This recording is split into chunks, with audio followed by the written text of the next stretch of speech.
عايزين بقى نركز شوية على المشاكل اللي ممكن تظهر الحساسية.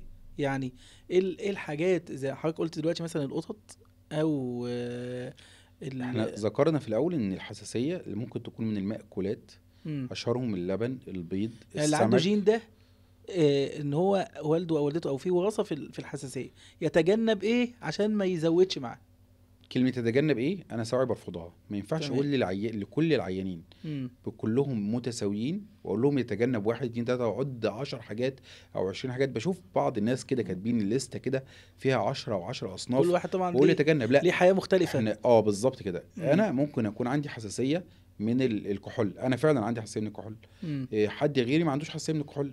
حد تاني عنده حساسيه من القطط، انا ما مم. عنديش من القطط. مم. حضرتك عندك من السمك، انا عندي من الموز. مم. حد تاني من البيض، حد تالت من اللبن، مم. حد من الحشائش، حد من الايه ال الهواء، التراب مثلا. التدخين، مم. السجاير، من الهاوس داست مايت اللي احنا بنقول من اشهر الحاجات عالميا دلوقتي، مم. من الفطريات اللي هو ايه الهوز؟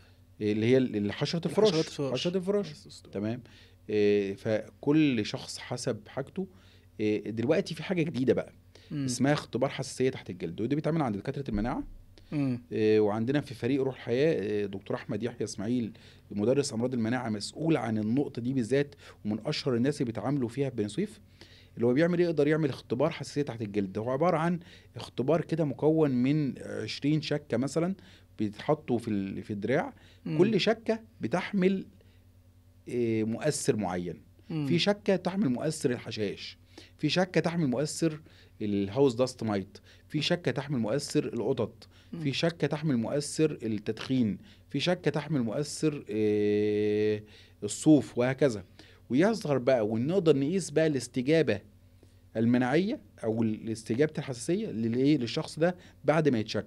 مم. واللي تحصل عنده استجابة قوية واستجابة ملحوظة وملموسة بمقياس معين، ده بيتصنف ان عنده حساسية للنوع ده.